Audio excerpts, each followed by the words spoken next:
오늘 하나님의 말씀 마태복음 6장 31절로 33절입니다. 마태복음 6장 31절로 33절입니다.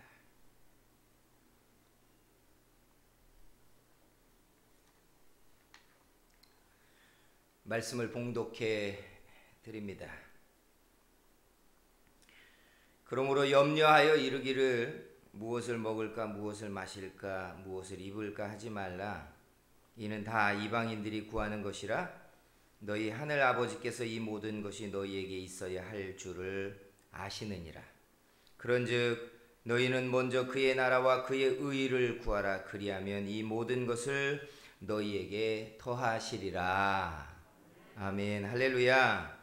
주의 평안과 은혜가 여러분의 심령에 가득하고 성령이 우리의 믿음이 불같이 일어나게 만들어 주시기를 축복합니다. 고대 때부터 인류가 가지고 있었던 가장 커다란 염려거리는 먹고 사는 문제였어요. 그죠? 수천 년 동안 사람들은 어떻게 먹고 사나 하는 것이 가장 커다란 짐이었어요. 상형 문자인 한문에서 복이라는 단어가 식구들이 먹고 사는 문제가 해결되어지기를 비는 형상이라는 것만 봐도 사람들이 잘 산다, 복이 있다라고 하는 건 먹고 사는 근심이 없이 사는 인생이 되는 것이 복이 있다라는 생각을 하고 살았다는 뜻이에요. 사랑하는 성도 여러분, 하나님이 여러분에게 그리고 이 나라와 민족에 이런 복을 주신 것에 하나님께 감사하고 감사하기를 소원합니다. 언제부턴가 우리는 내일 뭐 먹어야 되나, 무엇을 입어야 되나, 어떻게 살아야 되나 하는 이런 근심은 하지 않아요. 우리들의 염려와 근심은 자식들이 어떻게 하면 더 좀 잘 될까? 어떻게 노년에 건강하게 살까? 어떻게 삶의 질이 좀 좋아졌으면 좋을까? 이런 걸로 바뀌었어요. 그죠? 이게 참 얼마나 다행이에요. 다행이에요. 하나님께서 우리들이 바라는 것들을 채우실 뿐 아니라 우리의 자녀 후대까지 이 땅에 주신 기름진 복이 마르지 않게 해 주시기를 축복합니다. 예수님이 기도를 가르치면서 무엇을 먹을까 무엇을 입을까 염려하고 기도하는 기도의 문제를 끄집어서 기도를 가르치십니다. 이 말인즉 예수님 시대 때까지만 해도 사람들의 많은 기도의 소망은 먹고 사는 문제, 이게 근심거리였다는 거예요. 일터도 없고 돈 벌 거리도 없다 보니까 가족들을 부양할 그런 역량이 생겨지지도 않는 거예요. 가끔 동남아를 여행하는 분들이 왜 동남아의 이 가난한 나라 남자들은 부지런히 일을 안 할까 이런 의문을 갖는데, 놀랍게도 그들이 부지런히 일을 하고 싶어도 실은 그들에게 일터가 없고 들어가서 일할 수 있는 공장이 없다는 게 문제예요. 그러니까 돈을 벌 수 있는 게 사실은 없어요. 이게 참 놀라운 이야기들이에요. 오래도록 인류는 먹고 사는 문제가 큰 짐이었어요. 그러니 하나님 앞에 나와서 사람들이 기도할 때도 가장 많은 기도의 짐덩어리가 하나님, 우리의 가족들이 굶주리지 않게 해주세요.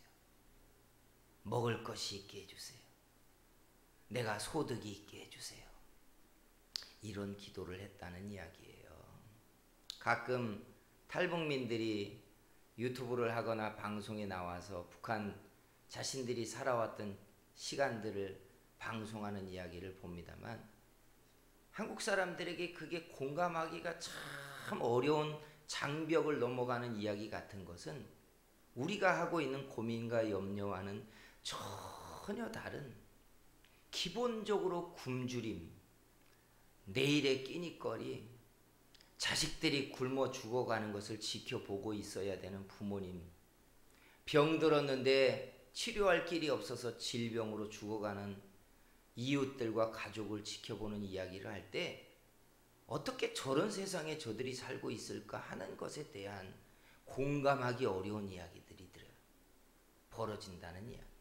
그러니까 실은 아직도 우리가 살고 있는 세상의 한쪽은 무엇을 먹어야 되나, 무엇을 입어야 되나, 어떻게 우리의 생명을 유지해야 되나, 이런 씨름을 싸우고 있는 사람들이 있다는 이야기예요. 그런데 말입니다, 오늘 우리가 읽은 이 본문에 보면 그런 기도가 아직도 사람들에게는 많이 일어남에도 불구하고 예수님은 이런 기도는 우리의 기도가 아니라 이방인들의 기도라고 이야기하고 있다는 거예요. 이게 왜 이방인들의 기도냐? 32절에 예수님은 우리의 기도가 기본적으로 있어야 되는 폼을 이야기하면서 이렇게 말해요. 너희 하늘 아버지께서 이 모든 것이 너희에게 있어야 할 줄을 아시느니라. 믿으십니까? 하나님은 이미 우리의 필요를 알고 계시다는 거예요. 근데 이 말 때문에 많은 사람들이 시험에 들고 속이 상하는 거 아십니까? 아신다면서요. 내가 밤잠을 못 자고 뒤척이면서 괴로워하고 힘겨워하는 걸 아신다고요? 19세기에 독일에서 사신신학이 하나님이 죽어버렸다고, 하나님은 안 계시다고 하는 철학이 일어난 이유가 그거잖아요. 흑사병으로 사람들은 죽어가는데, 땅에서 캐내는 식량은 없는데, 자고 일어나 보면 외양간에 있어야 되는 소들이나 양들이 다 죽어버렸는데, 겨울을 날 삶의 동력은 아무것도 없는데 왜 하나님은 응답하시지 않냐? 아신다면서요.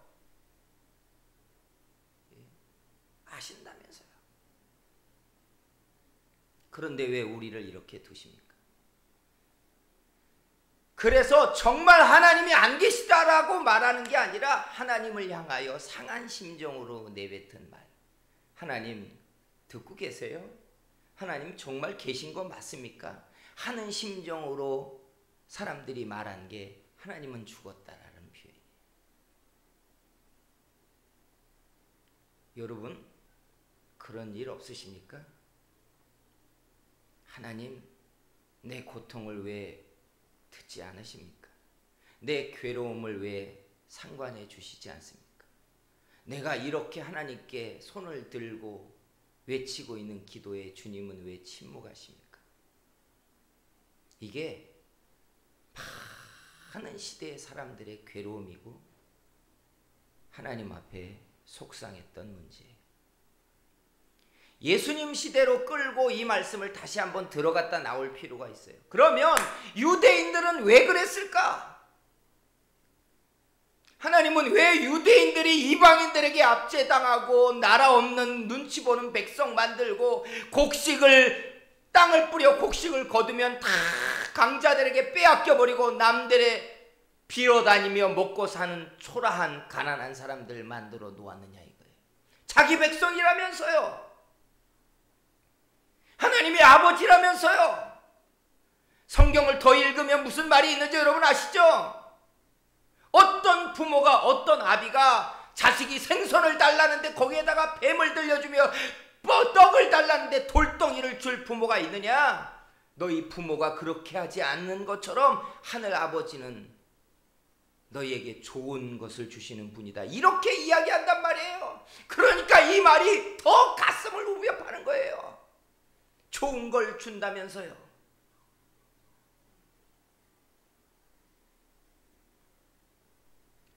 그렇다고 안 믿자고 하니 믿음을 버리는 것 같고, 죽게 돌아서자고 하니 지금껏 받은 은혜가 내 심정의 기억 속에 흔적처럼 지워지지 않고, 그래서 사람들이 하나님께 상하고 마음이 다쳐서 예배드리지 않는 사람들이 많습니다. 하나님을 향한 반항이죠. 나 예배하고 싶지 않습니다.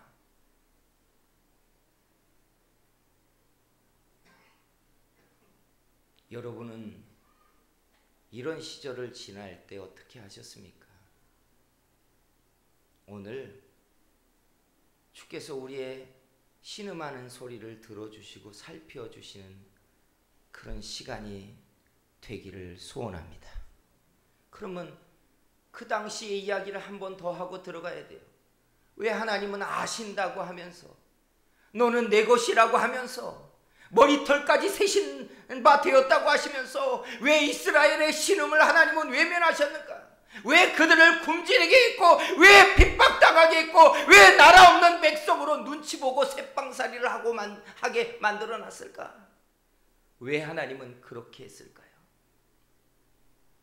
시간을 돌려서 과거의 배경으로 들어가면 이런 이야기입니다. 하나님과 이스라엘 백성 사이는 언약의 관계입니다. 여호와는 이스라엘의 하나님이 되기로 하고 이스라엘 백성들은 하나님의 백성 되기로 맹세했어요.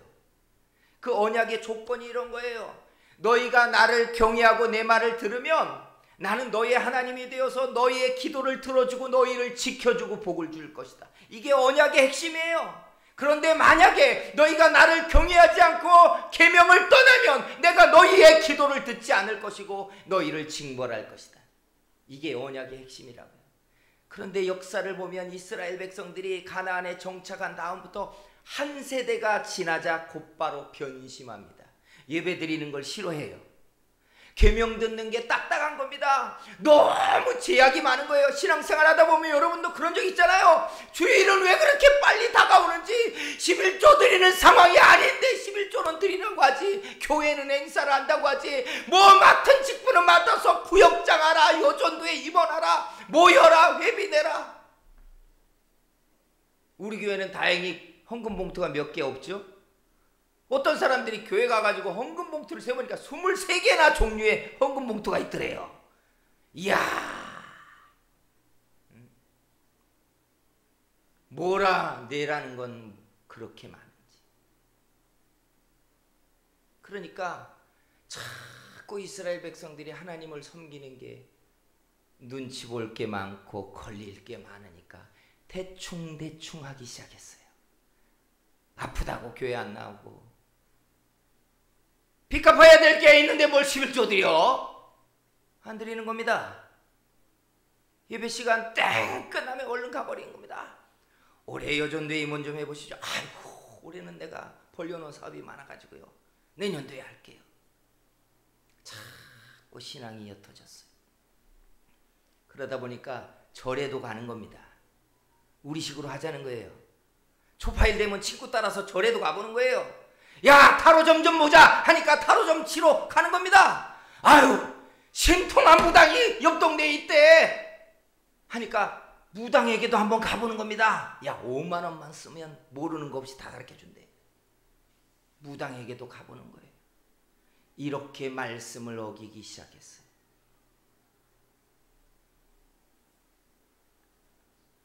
그러니까 언약관계가 깨지기 시작했죠. 그러니까 첫째 무슨 일이 생겼느냐? 기도를 하나님이 안 듣기 시작했어요. 둘째, 하나님이 주시겠다고 하신 복을 안 주기 시작합니다. 비를 안 내리고 땅이 척박해지니까 가난해져요. 거기다가 상황이 더 악화되니까 이방 나라 사람들을 하나님이 복을 줘가지고 왕성하게 해가지고 추수를 하고 나면 이방 사람들이 와가지고 다 뺏어가고 딸들을 키워놓고 시집가기 전에 가서 인신매매범들이 빼앗아가는 겁니다. 인생이 1년, 2년, 3년, 4년 지나갈수록 척박해지고 초라해졌어요. 선지자들이 와서 회개하라고, 하나님께 돌이키라고 메시지를 할 거 아니에요?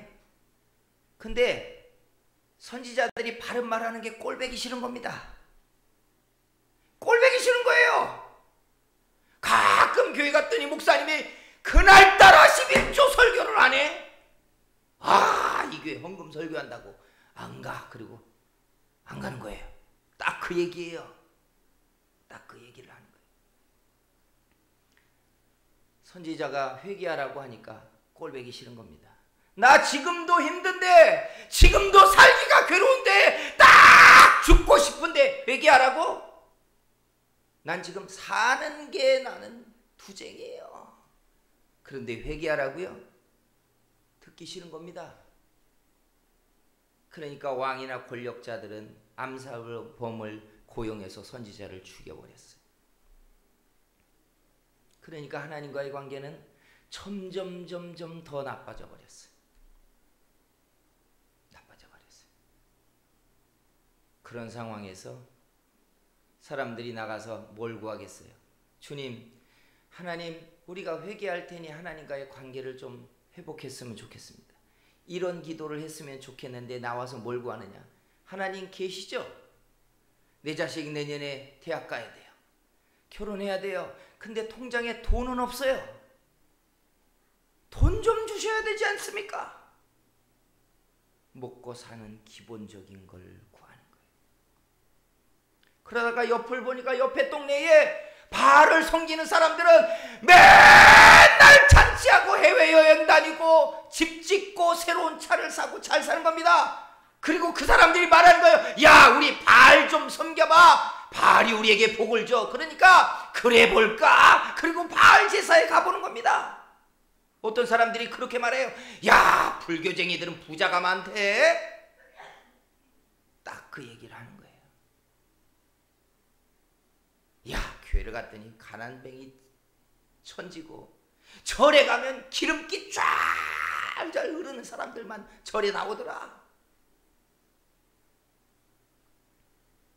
하나님과의 관계는 악화될 대로 악화되는 거예요. 이게 참 우리들의 문제예요. 저는 신앙생활을 하다가 마음이 상하고 교회에 대충 나가고 하나님을 저버릴 수는 없지만 대충 신앙생활을 하는 사람들의 80%가 이렇다고 생각해요. 하나님이 내게 주셔야 될 복을 안 주신다고 생각하는 거예요. 그러니까 나도 하나님께 대충 합니다요. 여러분은 그렇지 않았으면 좋겠어요. 오늘 주께서 우리들에게 말씀해 주는 시간이 되기를 소원합니다. 그러면 우리는 누구예요? 하나님이 다 아신다고 했는데 어디서부터 이게 문제가 고쳐져야 될까? 그 다음에 33절에 예수님이 우리가 어떤 사람인가를 이렇게 이야기하고 있는데 33절에 이렇게 말합니다. 33절에 뭐라고 얘기했어요?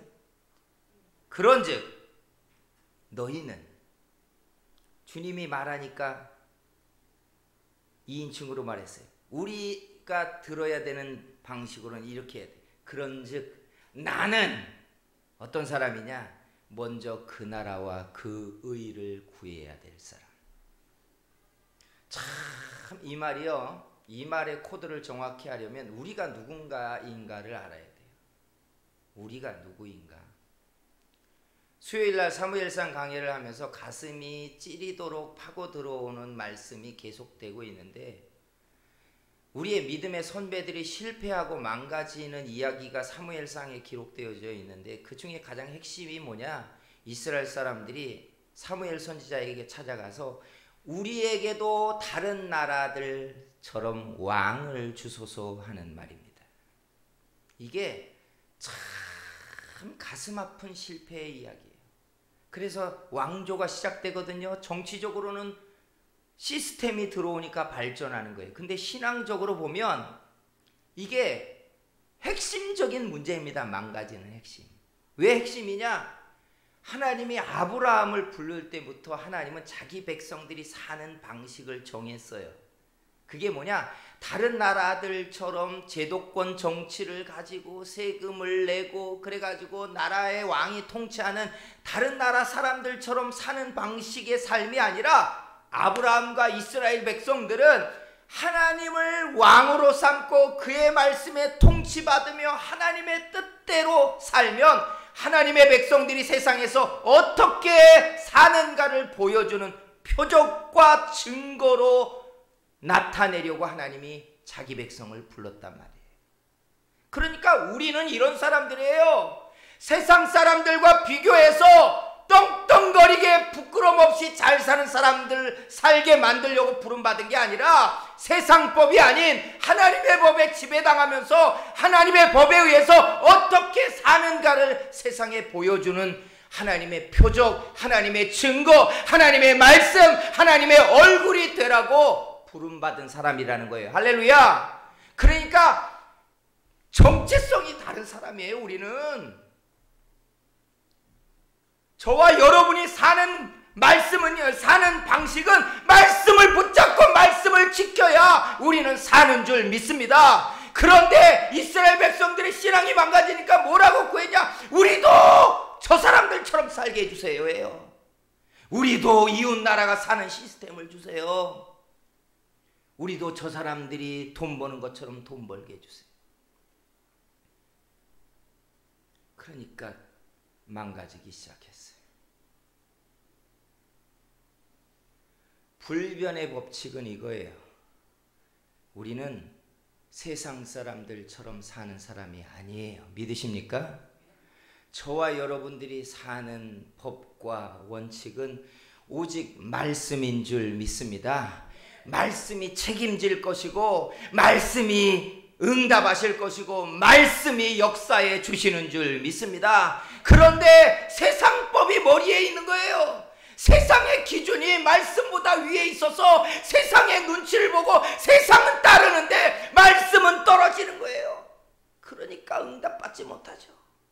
그러니까 내가 세상보다 하나님의 법을 후순위에 두니까 하나님도 내가 둘째가 되는 거예요. 둘째가. 우리는 하나님의 나라를 위해 부름받은 사람들인 줄 믿습니다. 하나님의 나라의 증거와 표적이 되라고 믿어지고 은혜 받은 사람들인 줄 믿습니다. 이거 잘해야 되는 거예요. 이게 돼야 주님은 이 모든 것을 너희에게 더하시리라 하신 거. 근데 신앙이 떨어지면 어떻게 해요? 믿음이 없이 세상 법대로 사는 사람들을 이렇게 들여다보고 저 사람들이 사는 게 부러운 거예요. 아이고, 주말이면 뭐 놀러 다녀, 돈 버는데 제한이 없어. 불법을 하든 거짓말을 하든 돈은 잘 벌어. 그러니까 우리도 그렇게 살고 싶은데.